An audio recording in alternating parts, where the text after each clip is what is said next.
Welcome to Winning Begins at Home. We're making progress this week on our thinking for 2026, which is just around the corner. Believe it or not, we're heading into October here. It's hard to believe, but I'm excited about thinking about the coming year and really been asking myself some planning questions, and I shared some of those yesterday and really talked about this power of having an intention toward growth, a focus toward growth. Yesterday, we left off talking about some of the life domains or the areas of our lives that we want to focus on and help us get some clarity there.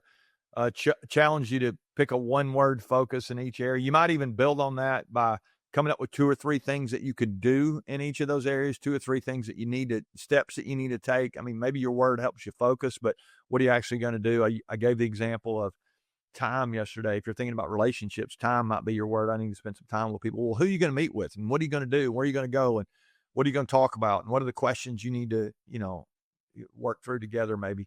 I think there's a way to be very tactical about some of that. But as we start thinking now beyond the next 90 days and start thinking 2026 specifically, probably shouldn't date this, but that's the year we're heading into.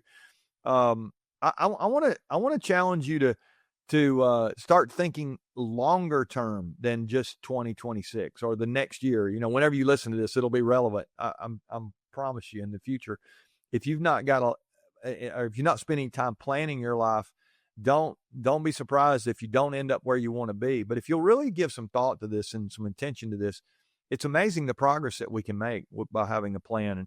And there's an old Bible verse about Jotham. He was king, and it says, I think it's 2 Chronicles 27, maybe verse 6. Check me on that. But it says that Jotham was mighty because he ordered his ways before the Lord. And I said yesterday that my faith, I want that to be the center of my life. That really, I want that to permeate every area of my life. And I like that Jotham, he was mighty because he ordered his ways before the Lord. He wasn't mighty because he had a plan. He was mighty because he had a plan, but that plan was under authority.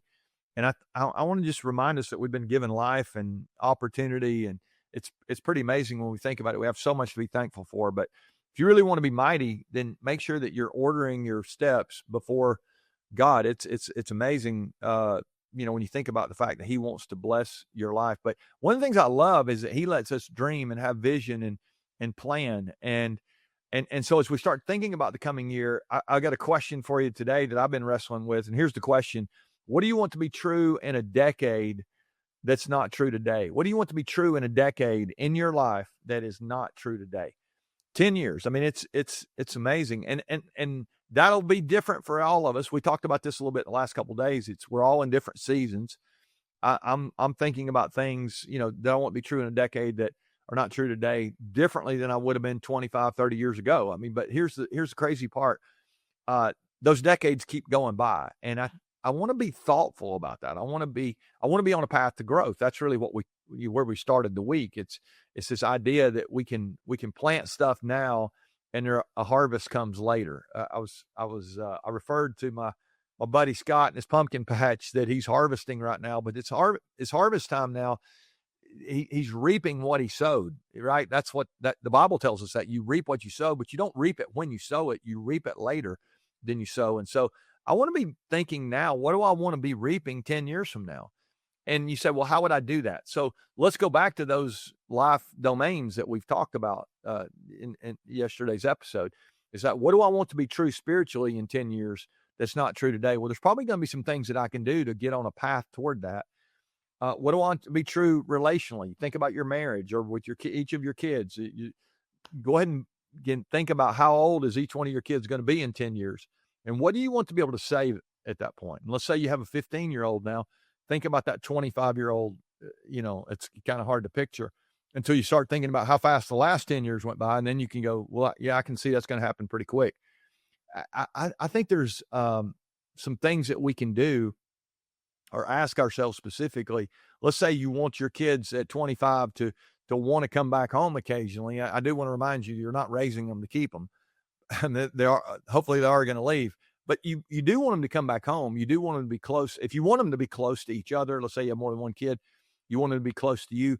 then am I living in such a way now that they're going to want to come back and have a relationship then? I'm telling you, if they don't want to have any kind of relationship now, it's not likely that they'll want to then. And so maybe I need to go and adjust some of my behaviors now. And so as we make those fourth quarter adjustments we talked about, and really going into this next year while they're still under our roof, there may be some things that we can do to alter some of those relationships. And so any of those areas, spiritually, physically, for me, I'm thinking about my physical health in an elevated way over what, and I've always thought about it. I've always worked on it. It's always been important to me. But as you get older, you got to think about that in a different kind of way. I would say, let's go back to the old, when's the best time to plant a tree?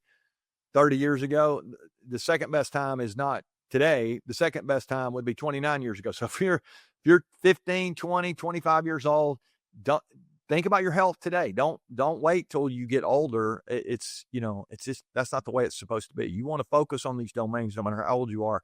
There's things you can do, but I want you to project out 10 years from now. What do you want to be true? And as we start making a plan for this next year, there probably are some steps that we could put into that plan that we believe would put us on a road to where we want to be 10 years from now. So that's my challenge for you today. Begin to think decade out as you make your annual plan for this next year. And I hope you have a plan. I said yesterday, I think some people spend more time planning their vacation than they do planning their year. We don't want to be those people. We want to make sure that we're locked in on where we want to go, the life that we want. But let's think longer term before we get into 1 year. Let's think 10 years, and then let's make sure that we build our next year on a road toward a decade out. All right, we'll leave you there today. We'll continue this conversation tomorrow. Just a little bite-sized stuff, but maybe spend some time today and write out in each of those areas. What if you had one sentence that you would say, this is how I want to be able to be described 10 years from now in each of these areas of my life: physically, financially, spiritually, emotionally, relationally. You choose your own, whatever you want, vocationally, any of those. What do you want to be true in 10 years that's not true today? And I think that'll help you as you think about creating your plan for your next year. All right, we'll leave you there. Keep sharing with the people that care about, and come back tomorrow for more Winning Begins at Home.